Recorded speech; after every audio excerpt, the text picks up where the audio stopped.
البطالة المقنعة بدأت تطول شباب كتير جدا الفترة دي. تعالوا مع بعض نعرف ايه هي البطالة المقنعة.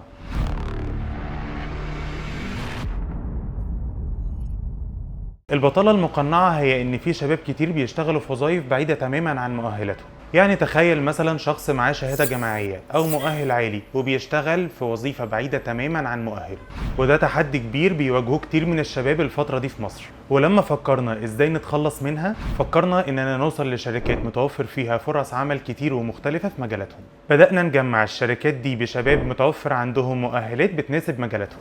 علشان كده بيتم تحديد ملتقيات توظيف من وقت للتاني علشان نوفر للشركات دي فرص انها تلاقي الكوادر المطلوبة في مجالاتها، وكمان نكون وفرنا للشباب فرص عمل بتناسب مهاراتهم وشهاداتهم. البطالة المقنعة مش نهاية الطريق، بالعكس دي دعوة للبحث عن فرصة جديدة علشان نخلق التوازن ما بين اللي بيناسب الشباب واللي بيحصلوا عليه.